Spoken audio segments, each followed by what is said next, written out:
वैशाख माह में शुक्ल पक्ष में पड़ने वाली एकादशी तिथि को मोहिनी एकादशी के नाम से जाना जाता है। ऐसा कहा जाता है कि मोहिनी एकादशी का व्रत रखने वाला व्यक्ति मोह माया के जंजाल से मुक्त हो जाता है और उसे मोक्ष की प्राप्ति होती है। माना जाता है कि इस एकादशी का व्रत करने वालों के कई जन्मों के पाप भी नष्ट हो जाते हैं। इस साल मोहिनी एकादशी का व्रत 19 मई 2024 को रखा जाएगा। इस व्रत को भगवान विष्णु की विशेष पूजा अर्चना की जाती है। आइए जानते हैं कि इसका नाम मोहिनी क्यों पड़ा। जब समुद्र मंथन हुआ तो अमृत प्राप्ति के बाद देवताओं और असुरों में भी इसे पाने की होड़ मच गई थी। ताकत के बल पर असुर देवताओं से अधिक बलशाली थे। देवता चाहकर भी असुरों को हरा नहीं सकते थे।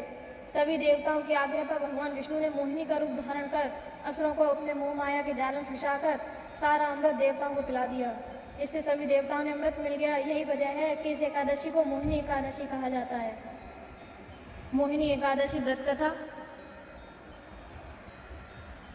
इसकी कथा कुछ इस प्रकार है। भद्रावती नगर सरस्वती नदी के किनारे बसा था, जिस पर चंद्रवशी राजा बुद्धिमान राजा राज्य करता था। उसे राज्य में कई विष्णु भक्त रहते थे, लेकिन उनमें धनपाल नाम का एक वैश्य भगवान विष्णु का परम भक्त था। वह परोपकार के कई कार्य करता था और लोगों की मदद करता था। उसने नगर में लोगों की सेवा के लिए पानी का प्रबंध किया था। राहगीरों के लिए कई पेड़ लगाए थे। उसके 5 बेटे थे, जिसका नाम सुमना, सद्बुद्धि, मेधावी, सुकृति और धृष्ट बुद्धि था।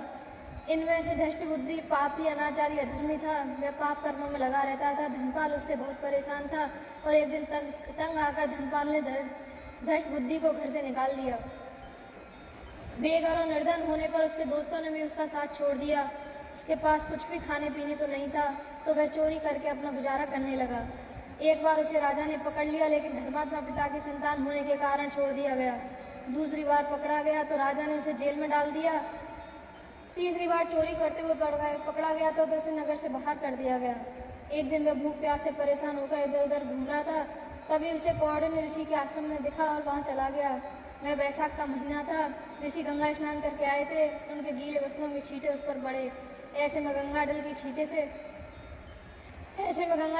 से धृष्ट बुद्धि की कुछ बुद्धि आई। उसने ऋषि कौंडिन्य को प्रणाम किया और कहने लगा कि उसके बहुत पाप कर्म किए हैं, इससे मुक्ति का मार्ग बताएं। ऋषि कौंडिन्य को धृष्ट बुद्धि पर दया आ गई।